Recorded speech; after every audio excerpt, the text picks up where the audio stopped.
the Okema Empire, your trusted guide for diversity visa lottery success.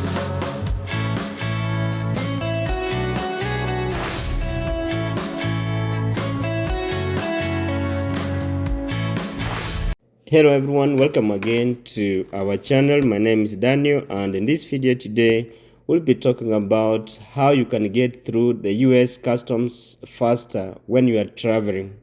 So in this case, when you move to the United States, at the port of entry there is a form called as the Customs and Immigration Declaration Form, which you are supposed to fill and hand over to the immigration officer.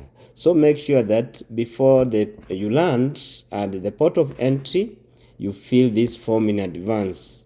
In most cases, when you are traveling abroad or to the United States, the airline crew members will always inform the travelers to fill these declaration forms before disembarking from the plane. This form is supposed to be handed over to the customs and immigration officers at the port of entry. So filling this form while in the plane saves you a lot of time when you get out of the plane and you start looking for this form and immigration form, start filling it, you queue, and after reaching the immigration customs officers, you may sometimes get that you had forgotten some one or two things to complete in this form. So it is good that you complete while you are in the plane before getting off the plane. And sometimes you can move to the front line of the queue for clearance, and then you get that this form was not filled, and then the immigration officer will send you back to fill the form and come back. By the time you come back, you get that the people who are behind you, they have already been cleared.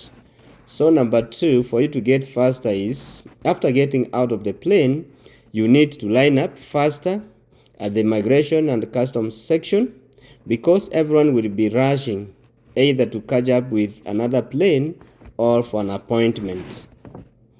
But this does not mean that you push other passengers out of your way, but you must follow the laid out protocol as much as you want to move fast. You can get so fast in the queue if you are not going to use the restrooms after getting out of the plane. So make sure you use the restrooms on the plane before disembarking. This will save you a lot of time. Also make sure you are wearing good walking shoes, especially if the distance between the arrival gate and the customs and immigration area is far. So you'll have to walk. And sometimes if you are wearing uncomfortable shoes, you'll get issues walking. You can also get to the customs and immigration area faster if you keep all the travel documents close at hand and organized, such that you are not going to search for them in your suitcases. And if you have mobility challenges or issues and you require assistance getting to the customs and immigrations, just inform your airline before you travel. Of course, you will have to pay more for this, but it is worthwhile because you will be assigned a person to push you through the customs and immigrations at the port of entry. This is the trick most people use, more so when they are inviting their parents to the United States. Parents who cannot be able to follow through the immigration queues and the processes by themselves. So in this case, you will have to pay more for your parents to be given something like a wheelchair, and at the port of entry, after disembarking from the plane, someone will be assigned to that parent of yours to push them to the immigration and the customs for clearance.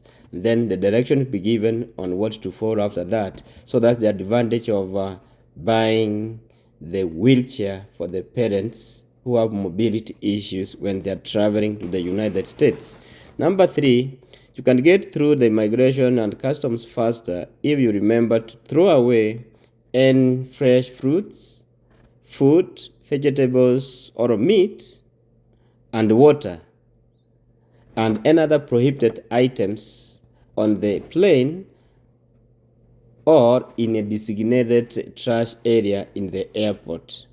So anything that I've mentioned about food should not be carried to the customs. And if you are in the customs and immigration queue and you realize that you have a prohibited item or items you forgot to declare, please do not conceal those items. Just ask the customs officer on what to do for those items that you never declared or you have carried with you on the queue. Then another thing that you need also to do to make your clearance at the customs faster is to remember to retain the receipts of items you purchased or gifts received while you are abroad. This is important because it keeps track on how much you have spent, and you will know whether you are within the duty-free limit or how much you have overspent on the duty-free limit that is provided. And then number 5 and the last one, in this case, you try as much as you can to keep your phone away and never take pictures at the immigration and customs officers. Always remember to keep your cool as much as traveling is frustrating. The long queues at the customs and immigrations are frustrating more than even the traveling itself. So make sure that you keep your cool at that point. Always remain calm and try to answer the questions as they come from the customs and immigration officers. And whenever you are not sure of what they are asking, you can always ask them to repeat the question or be honest on the question. You say you don't know what they are asking. At least by that, you will save yourself. Never lie on the items that you are bringing to the United States or on another information to them. Also, you should know your rights as you go through the United States immigration and customs. Every traveler has his or her own rights as a person who is traveling. So always know your rights as you travel and before you embark on the journey to the United States. So guys, those are some of the issues that you need to be aware for you to clear so fast with the customs and immigration officer at the port of entry to the United States, and many more others that you may learn. Thank you for asking that question, and whoever would put that question forward, I hope I've tried the much we can to try and give the information. Thank you, and see you in our next. Thank you for watching. See you in the next episode.